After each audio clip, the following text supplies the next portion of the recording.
So I'm only talking about Trump today because I want to troll him. And I'm not even going to play 5 minutes of Trump because it's just not necessary. I'm going to play a couple of clips, and I've been trolling him on Twitter just because we can. Charles, let's play the. Let me see which clip should we play first, Drew. And this is probably the only stuff you're going to hear today because I'm careful to not play Trump too much on these airwaves because I know he's a trigger. I also don't want to give airspace to the lies. I don't want to give airwaves to the misinformation. So I'm rarely going to do that. But at his press conference yesterday, this is very telling about where the leader of the free world, the commander-in-chief of the United States, where he is mentally and emotionally. All right, let's play the first clip. The U.S. is doing far better than any other country when it comes to testing. Yes. Why does that matter? Why is this a global competition to you if every day Americans are still losing their lives and we're still seeing more cases every day? Well, they're losing their lives everywhere in the world. And maybe that's a question you should ask China. Don't ask me, ask China that question, okay? When you ask them that question, you may get a very unusual answer. Yes, behind you, please. And the reporter, she's a CBS reporter. Her name is Wei Ji. I know I'm mispronouncing it. Wei Ji Jiang. CBS reporter. She's a Chinese American. She's an American citizen.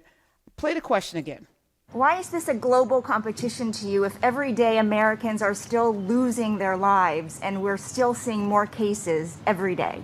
Well, they're losing their lives everywhere in the world. And maybe that's a question you should ask China.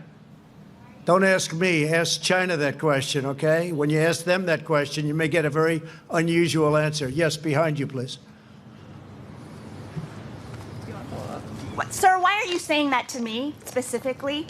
I'm telling you, I'm not saying it specifically to anybody. I'm saying it to anybody that would ask a nasty question like that. That's not a nasty question. Please go ahead. Why does it matter? Okay, anybody else? Please, go ahead in the back, please. I have two questions. No, it's okay. But you pointed to me. I have two questions, Mr. President. Next, please. But you called on me. I did, and you didn't respond, and now I'm calling on Sorry, I just the young lady in the back, please. I just wanted to let my colleague finish, Okay. but can I ask you Ladies and gentlemen, thank you very much. Appreciate it. Thank you very much. All right. So Wei Jiang asked Donald Trump, the president of the United States, why is this a competition? More than 80,000 Americans, we're coming up on 1.3 million cases of coronavirus.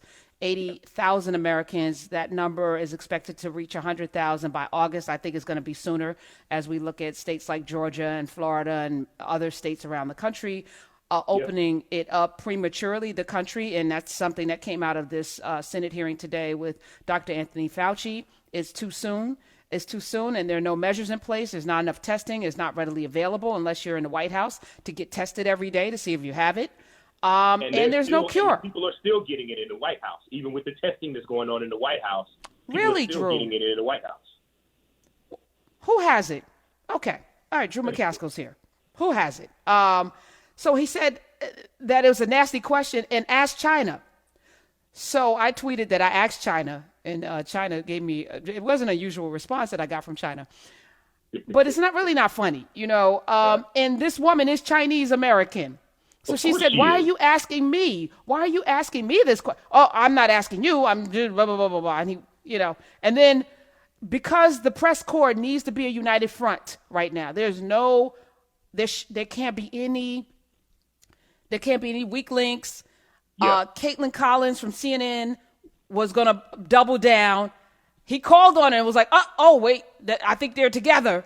You know, because you could see the swoop down. Like, okay, well, you won't answer her question. You're going to answer my question. I'm going to ask the same question. And then he was like, nope, I'm not going to talk to you either. And I'm not going to talk to anybody. Yeah. Okay. Who's still supporting Trump? 866-801-8255. I need to understand. Again, I'm a glutton for punishment, but I need to understand the logic.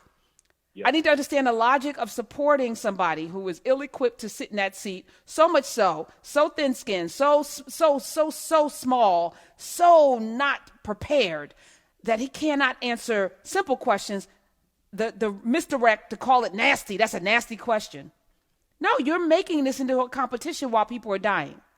Yeah. And I haven't heard too much of China. Well, China put the video out after Trump called it the China flu and blamed China for this thing happening in the lab, all of this stuff. And then the other thing that came out of the press conference yesterday, which was another kind of really ridiculous thing, play clip number 2, please. Mr. President, in one of your Mother's Day tweets, you appear to accuse President Obama of the biggest political crime in American history by far. Those were your words. What crime exactly are you accusing President Obama of committing, and do you believe the Justice Department should prosecute him? ObamaGate. It's been going on for a long time. It's been going on from before I even got elected, and it's a disgrace that it happened. And if you look at what's gone on, and if you look at now all of this information that's being released, and from what I understand, that's only the beginning. Some terrible things happened, and it should never be allowed to happen in our country again. And you'll be seeing what's going on over the coming weeks. But I wish you'd write honestly about it. But unfortunately, you choose not to do so. Yeah, John, please. Crime. What is the crime exactly that you're accusing him of? You know what the crime is. The crime is very obvious to everybody. All you have to do is read the newspapers, except yours. Okay, Drew McCaskill, you read probably more newspapers than I do. I read the Wall Street Journal. I'll read the Washington Post.